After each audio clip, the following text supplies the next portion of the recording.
You've clicked this video, so there's a good chance that you don't have a racing wheel yet, or at least not a direct drive unit. If you ask me, now is the perfect time to take the step and fulfill your desire. There's plenty of hardware to choose from, and the driving experiences on the software side are more extensive than ever.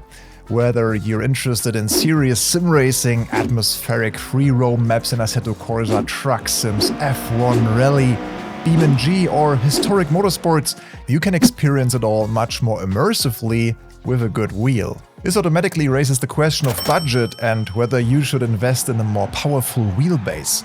But based on my experience in this field, I can tell you right away that torque values are only one of many factors, and it depends on how you use them. Today, we can perform an interesting test because PXN is launching a new product series, the VD Series direct drives with a high-resolution 24-bit encoder and up-to-date low-inertia servo motors. They provided us with the VD4, VD6 and VD10 in advance and are supporting this video.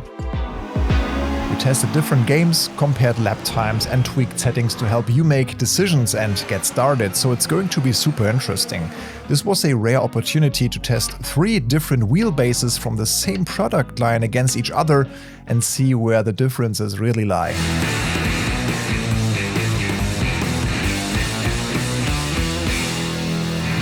Welcome back to Overtech, I'm Michel and we're going to start with an overview of the brand new wheelbases and bundles that PXN is launching. The number behind the VD stands for constant torque values. The peaks are slightly higher. PXN is a manufacturer that traditionally specializes in affordable products at the lower end of the price spectrum, a fact reflected in their new campaign showing that sim racing doesn't have to break the bank. The VD4 is available only as part of a bundle with the WAS wheel and PDHM pedals, the latter of which we looked at in detail in the previous Gen V12 Lite review almost 2 years ago, if you want to see more about the pedals. The VD6 and VD10 are also available as standalone products. Compared to similar Newton-meter ranges from competitors such as the Moza R5, R9, R12 or SimMagic Alpha Evo Sport, this is a great offer. The VD6 bundles, which include a 280mm WAS or a 300mm WDS R2 wheel, PDHM pedals and a Z9 table clamp for desk use, will likely appeal to many. All products shown today are PC compatible only at launch, by the way. Prices and availability may vary by region, though the products will primarily be sold via the PXN website, Amazon and some partner retailers. Based on this VD10 unboxing, I will quickly show you what to expect when setting up a new wheelbase, as well as which connections are important. Essentially, you have the wheelbase unit, power cable, USB cable, corresponding connections on the back for accessories like pedals and shifters, as well as a power button, and they look all pretty much the same across the VD series of wheelbases. On the other side, you will see mounting holes that allow you to attach them either to the Z9 clamp for desk use, using the supplied screws, or to the wheel deck of your sim racing rig, as shown in our example. In this case, it is the SimLab P1X Pro cockpit. The quick release at the front allows you to easily switch between different wheels if you have more than one. The QR system used by PXN is also widely used by other manufacturers including Moza, SimMagic and RevoSim now as well. This could allow you to upgrade to an advanced wheel of other manufacturers even that runs standalone or via USB or adapter at a later date. And as you can see, this ball bearing system is extremely stable and easy to use. PXN currently offers 3 wheels, which I will discuss briefly now. They also confirmed to us that they are working on a more formula-style wheel. The weight, size and layout of your wheel rim are important considerations. So, the WAS, WDSR2 and the WCSR2 variants are available in different bundles or standalone, which makes a noticeable difference in price. Although the WCS R2 is the most expensive, it is not necessarily the best choice for everyone. It is a large 330mm diameter wheel that weighs 1.8 kilograms. Maybe not ideal for applications requiring high reactivity such as rally, F1, hypercars and GT motorsports in general. It's more suited maybe for truck drivers, open world gamers, oval racers or people who generally want a wheel with automotive appeal. It also has some extras like backlit buttons, and what I really like is the fact that the PXN button in the center is actually working on the WDS and WCS wheels. This 280mm diameter WAS wheel surprised me. I would say it's one of the best beginner wheels in this lower category. Like its bigger brothers, it also offers dual clutch pedals, which aren't common at this price. This is especially helpful for cars that are often used with standing starts utilizing the clutch, such as the Porsche Cup, F1 and touring cars, and it enables simple clutch kicks with a tap of your finger when driving a rally. Although it falls more into the gaming steering wheel category thanks to the magnetic shift pedals, well-made encoders here and many buttons being very compact and stable, it will last a while for more serious sim racing as well.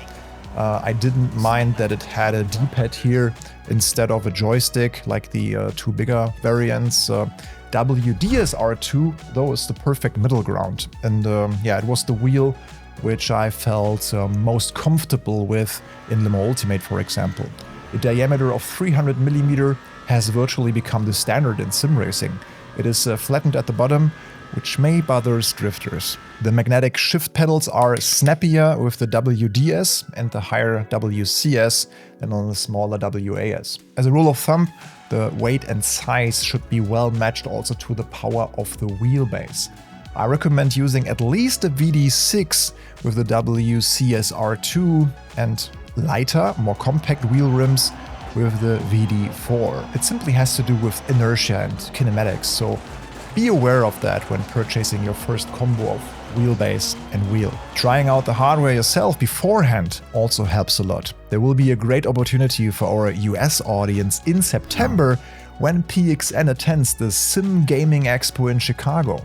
Save the date, September 5 to 7 at the Schaumburg Renaissance Convention Center in Chicago. All info is in the video description down below. You can also meet us there. If you like the tips so far, please like, subscribe and hit the bell. Now let's continue with the impressions and tests. I'm sure some of you are asking yourselves, does a stronger wheelbase make me faster or more consistent? I want to find out, so I did an extensive time trial challenge. The conditions and settings were of course identical except for the wheelbase, of course. I raced Le Mans Ultimate at Portimao with the Toyota hypercar and used the WDS R2 steering wheel. For all the tests, I'll quickly talk about the settings and how I adjusted the wheelbases. First of all, you need the new PXN sim racing software, and this tool is well designed. The interface is organized and you can create profiles, even with automatic profile switching. That works better when you start the games directly from the software, I found.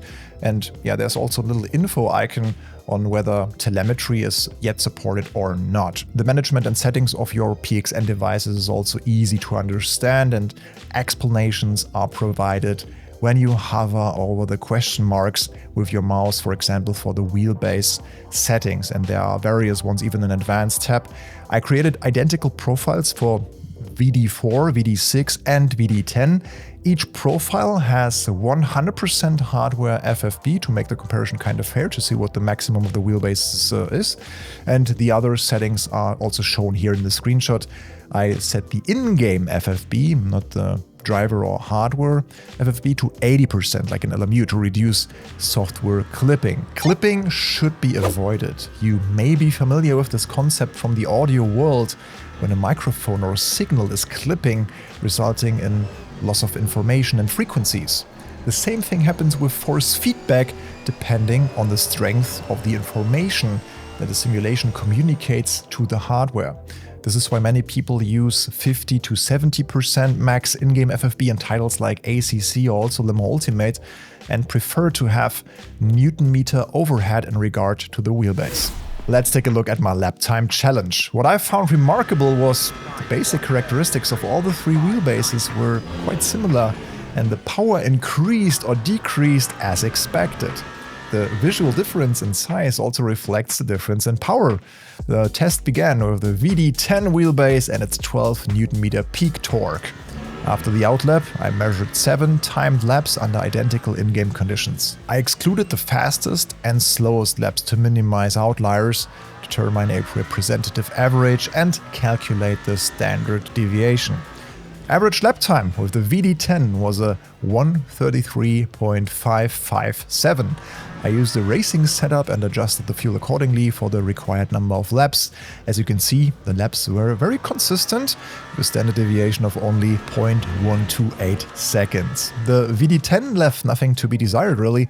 It covers all the important areas. There's good force, tire load feel, detailed road effects, and a natural weight of the car's steering, and at the same time its low inertia makes quick reactions and counter steering easy.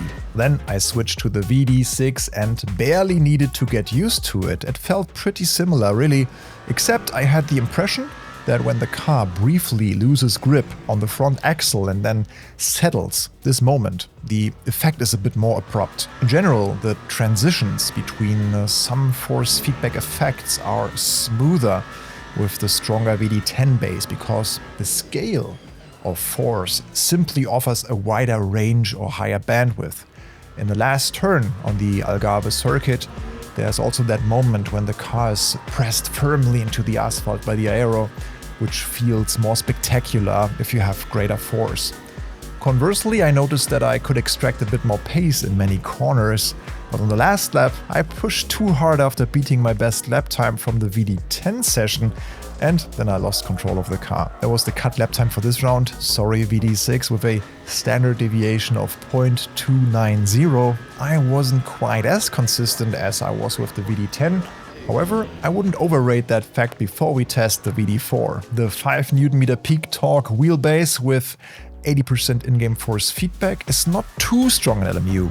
However, the basic character and information from the wheelbase are very similar to those of the bigger models as well here, which surprised me a bit. At first I thought I would be significantly slower purely by feel because everything is quite a bit quieter and more muted. You just feel slower also because there's just less sensation. However, the lap times dropped and the average was even faster than the best lap from the earlier VD10 session. Of course, I improved a bit through more practice, but the fact that I could do this with significantly less Newton meter shows that the wheelbase's pure force has no direct influence on my pace at least. I was able to adapt to it very quickly. The summary shows the results of all 3 tests. The one area where the VD10 could offer an advantage is learning new tracks and building muscle memory maybe. I had memorized the Portimao combination in the hypercar very well from the previous week's LMU Masters round that we run in our Overtake Racing Club. If I had to adapt to a completely new track, a more detailed wheelbase with finer forces would certainly make it easier, but that's a very individual thing. I had more fun and was more immersed with the VD10, that's for sure. In this respect, upgrading is worth it, but certainly not necessary to be faster. Good pedals, high stable FPS and low input delay play a bigger role, I would say. The wheelbase you choose also depends on what you want to do with it. Excluding the serious sim racing and competitive aspects of titles such as iRacing, ACC or LMU, there are various applications with which you can have just as much fun with the VD4 as with a VD10 for example. I took the Honda S2000 for a spin on the Shotoku Highway, a popular Assetto Corsa mod. Immersing yourself in this world and enjoying the drive is simply a pleasure. The VD4 is perfect for reproducing the authentic steering forces of most road cars. It felt crisp and satisfying. I've had very good experiences with the weaker beginner wheelbases in OG Assetto Corsa anyway, as the details really come through, especially on tracks like the Nordschleife. If you're interested in rally or off-road racing, the VD4 is also a good choice. I usually set the forces quite low there, even with stronger wheelbases, because quick reactions and inertia are more important for controlling the car than achieving the highest possible FFB. Nowhere else you need as many micro corrections and flick moments as in a gravel rally. I had a great time playing EAWRC and Dirt Rally 2.0 with the VD4, so if you're interested in those games, I highly recommend it. Even if you're planning an multiplayer oval career, you don't always need a 10 Nm plus wheelbase. It's often more about strategy and decision making. In this test, the VD4 accurately reflects the track structure of Daytona, and it supports iRacing's 300Hz FFB. While the VD6 is a good middle ground, the VD10 opens a few more doors if you want to experience authentic FFB in more vehicle classes, especially in motorsports. With the larger WCS wheel and ACC, where as mentioned, the in-game FFB is recommended to be set to 50% ideally, the VD10 is clearly a better choice if you want to relive the experience of driving a GT car. Even in iRacing or titles like F125, you simply get a wider range of force and also effects. Of course, the way in which you plan to mount the wheelbase also plays a part in your decision. A fully turned up VD10 on a thinner desk with a table clamp could be problematic, making the VD6 or VD4 more feasible. The choice of wheelbase is therefore based on many factors in addition to your own budget. I hope that we were able to answer some of your questions, but if not, the comment section is open and we're always happy to read and discuss, so feel free to write us a message there. My opinion of the new VD series wheelbases is very positive. Although we still had early versions here and some telemetry of titles was not yet implemented for the shift lights, for example, of the wheels, all wheelbases and the software were convincing. PXN has top modern direct drives launched, which you should definitely take a look at. Maybe even on site at the SimGamingExpo in Chicago? See you there? ? Here you can see the story and background to the first major sim racing exhibition in the USA from founder Jorge. Take a look. See you next time. Bye bye.